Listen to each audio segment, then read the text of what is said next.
Muy buenos días. Desde la Asociación Gente para Servir les damos la bienvenida a este tiempo devocional, tu palabra, para encontrar el camino. Hoy les invitamos para que continúen con la lectura de la Biblia en un año, en el Salmo del 4 al 6 y en Hechos capítulo 12.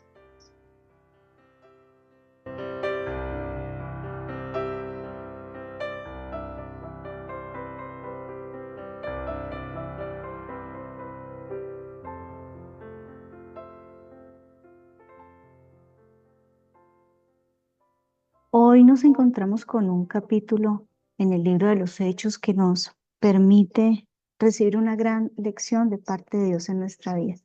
Una lección que como creyentes una y otra vez hemos recibido y también una y otra vez tenemos que reconocer, nos cuesta poner en acción.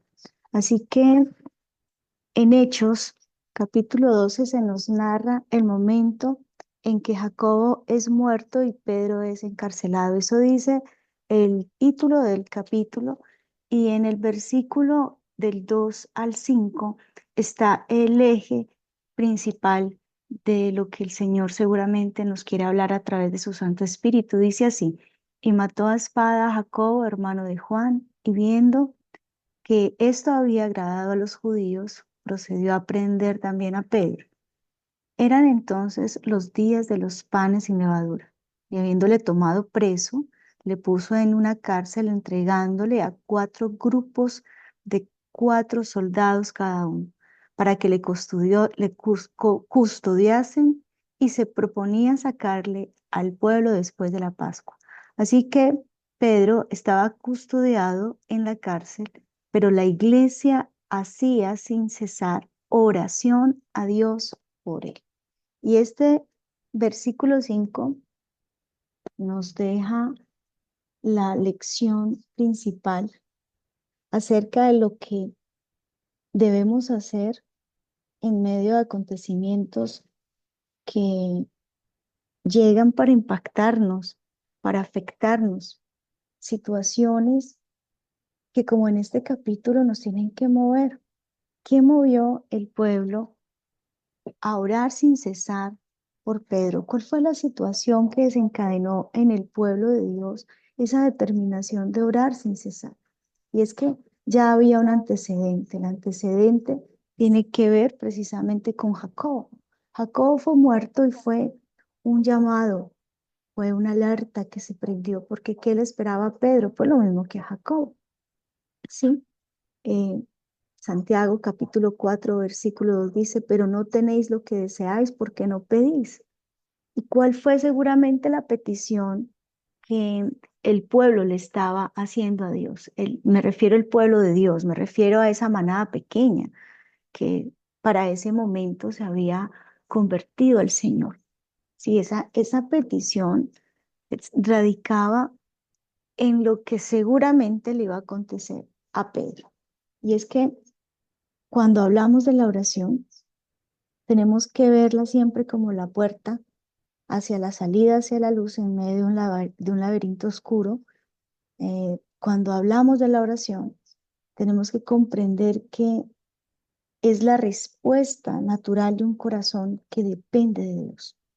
La motivación básica de la oración, en su sentido como tal, es la dependencia de Dios. Porque si estoy seguro que Dios tiene el poder de intervenir en una situación, pues lo que hago es orar. Si en verdad yo estoy contando con Dios, entonces lo hago participante de mi vida y de mi situación, pero ¿cómo? A través de la oración.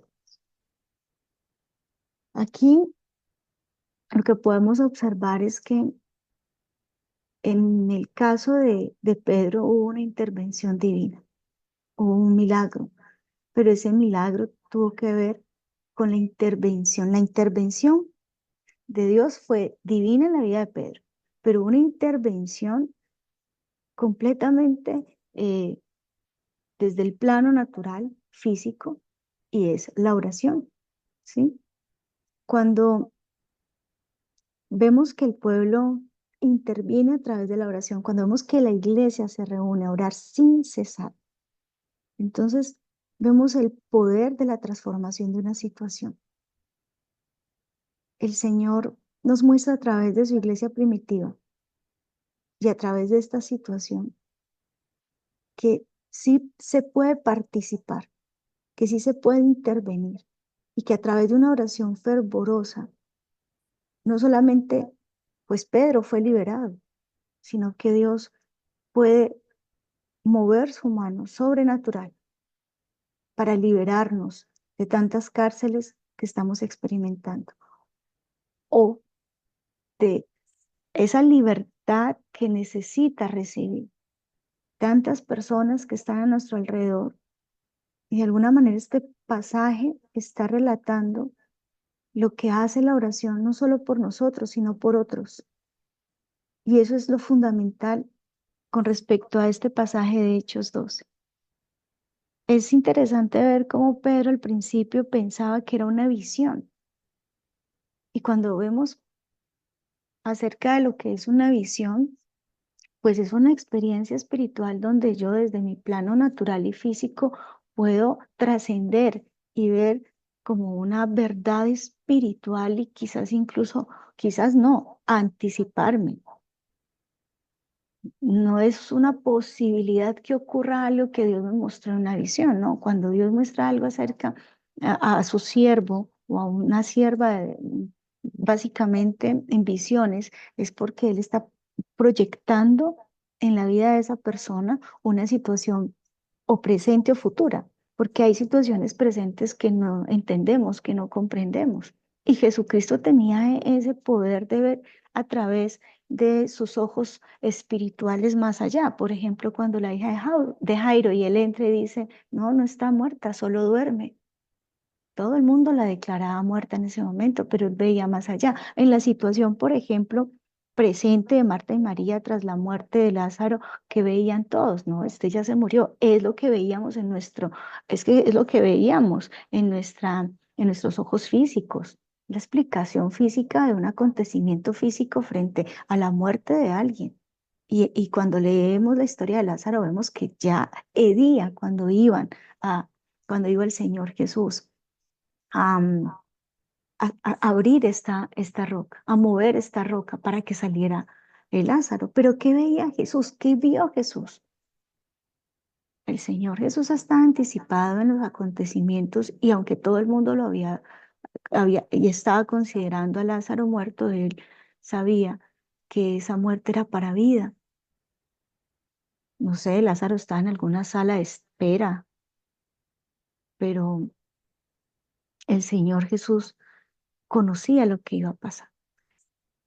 Cuando él sube al monte de la transfiguración y está hablando con Moisés y con Elías, recibe visiones. Y esas visiones poco a poco empezaron a tener más claridad seguramente en el corazón del Señor Jesús al punto que él ya conocía a perfección su plan, o mejor, el plan del Padre para él y así nosotros recibir salvación. Y por eso es que en Getsemaní él está rogando al Padre para que si es su voluntad, quitara esa copa de su vida. Quita de mí esta copa, decía el Señor Jesucristo.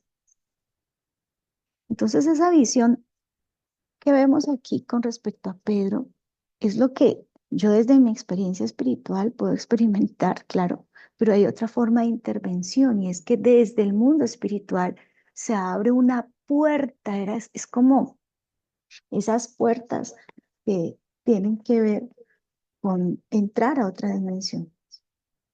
Y pensaba Pedro que estaba viendo una visión. Y no, es que estos ángeles habían atravesado una especie de portal desde su dimensión espiritual hacia la dimensión física donde estaba Pedro y los hechos que estaba presenciando Pedro no eran en un plano espiritual, estaban en un plano físico. O sea que la oración es un portal, es una puerta, eso hace parte de esa forma como se abren, abre puertas Y a veces oramos y pensamos que abrir puertas es la oportunidad que económicamente hoy necesitamos frente a una situación puntual. Pero no, cuando hablamos de esas puertas o de darle lugar a esas dimensiones que nosotros conocemos como creyentes, dimensiones espirituales, dependen de tres cosas: lugares, personas y acontecimientos. Y esa puerta que se abrió para que estos ángeles entraran a esta cárcel y obraran para liberación de Pedro, se da a un grupo de personas, ¿sí?, que se unen en torno, no al miedo, no a la angustia, sino a la esperanza que trae la oración. Y eso es lo que nos tiene que quedar esta mañana. Yo necesito ver la intervención del Señor en mi vida y cómo puedo lograrlo, sino a través de la oración. Pero también es fundamental que yo aprenda a orar, claro, pero que yo no ore solo. Y aquí vemos que este pueblo o esta iglesia primitiva, dice la Biblia, que oraba sin cesar, pero ellos estaban reunidos orando, y no solamente en este episodio. Ya el Señor Jesucristo le había dado instrucciones de que antes de que llegara el Espíritu Santo, porque se iba a mover, de nuevo se tenía que abrir una puerta, iba a venir el Espíritu Santo. Y la instrucción de Jesucristo, ellos ya lo aprendieron, era que no se movieran de Jerusalén y que estuviesen reunidos haciendo qué, orando. Y este es un llamado también, un llamado a congregarnos para orar, un llamado a congregarnos más allá. Claro que necesitamos ser alimentados por la palabra de Dios, pero necesitamos como pueblo de Dios, en la certeza de que donde hay más de dos o tres reunidos en su nombre, no conectados por Zoom. Y no es que no se oiga la oración por Zoom, pero cuando estamos de manera presencial orando, estamos orando. Y ustedes saben que ante toda esta dinámica de la tecnología, pues sí existe, más allá de la tentación, la realidad de que hay horarios donde no podemos estar haciendo de forma devota y piadosa lo que deberíamos hacer con respecto a la oración. Ese es un llamado para que nos congreguemos a orar. La Biblia nos habla del poder de la oración en conjunto. Segunda de Crónicas 30:27 dice: después los sacerdotes y levitas, puestos en pie, bendijeron al pueblo, y la voz de ellos fue oída, y su oración llegó a las habitaciones de su santuario, al cielo. También Segunda de Crónicas 7:14 lo dice: si se humillare mi pueblo, sobre el cual mi nombre es invocado, y oraren y buscaren mi rostro, y si se convirtieren de sus malos caminos, porque esto es otra cosa que hacen la oración, convertir el corazón. No necesariamente yo tengo que saber qué orar, pero sí tengo que orar. Y sí tengo que decirle al Señor: Señor, no puede ser que yo no experimente la necesidad de orar. Es, es impresionante ver cómo el Señor puede intervenir en nuestra vida a causa de la oración.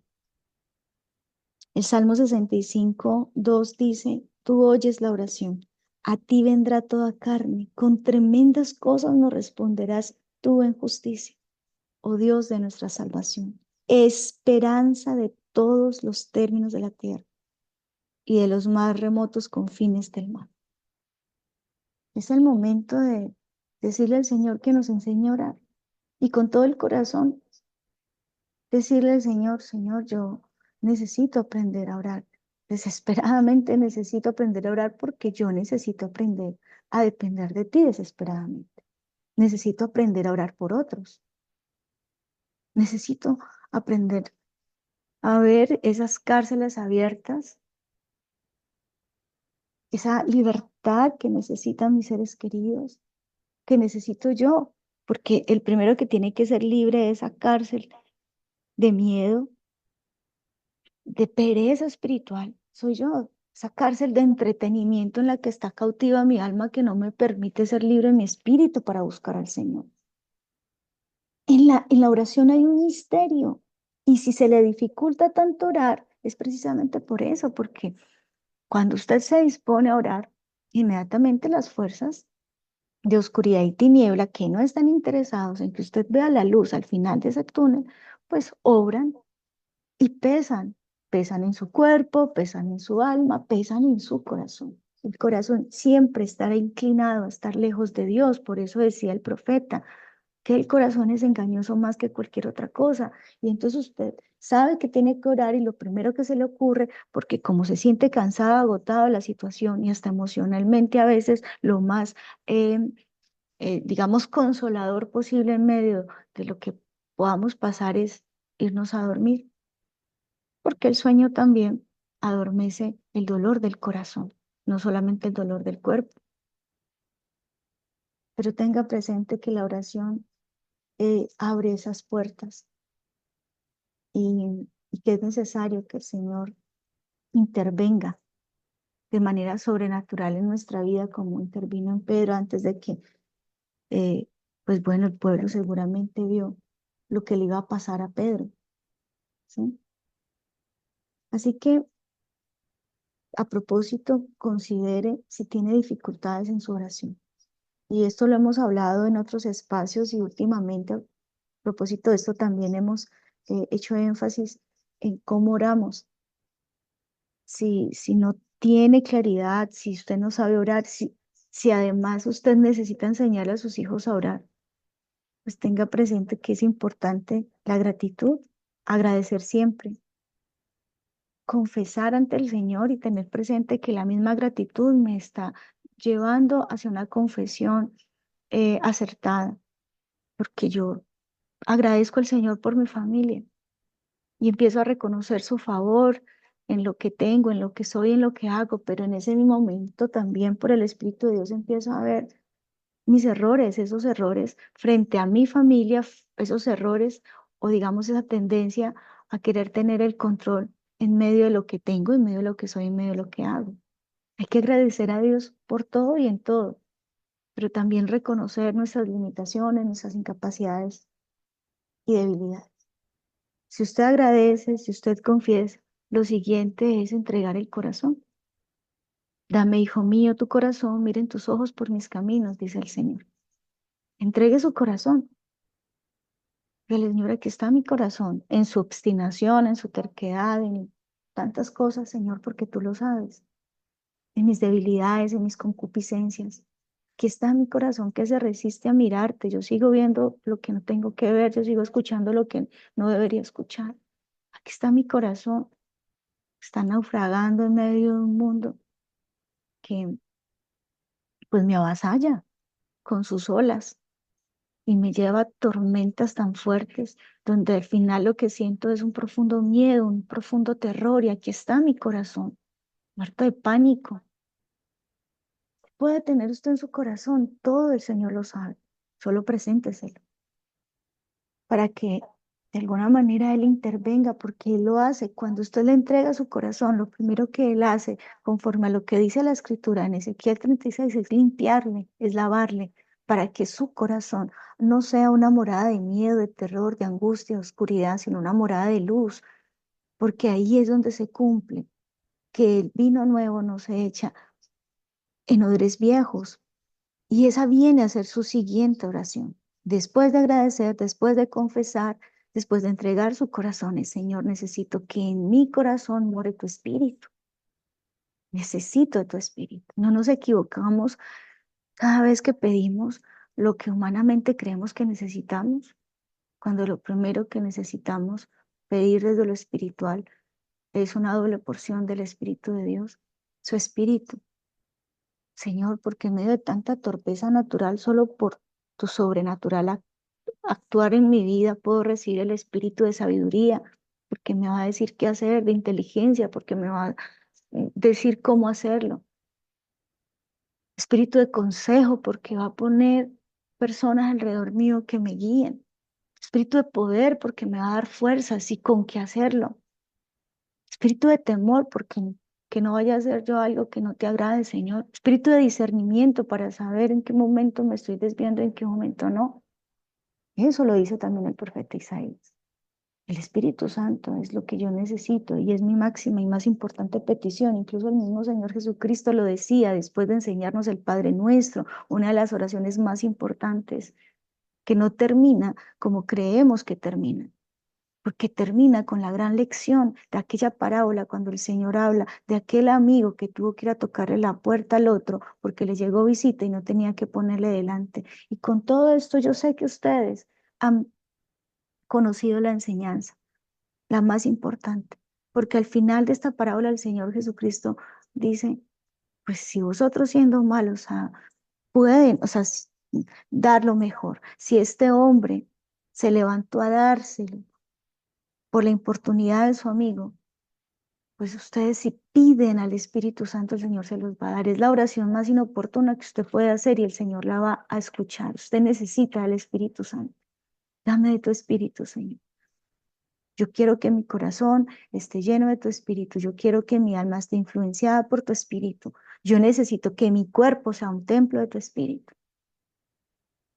Y después entonces, idealmente, si es que está en este camino de estar apartado, qué bueno que vaya la palabra, qué bueno que si está orando en medio de la angustia, sepa reconocer que hay salmos como los que hoy tenemos, del Salmo 4, el Salmo 6, que hay oraciones en la noche, oraciones en la mañana, oraciones en medio del miedo, en medio de la angustia.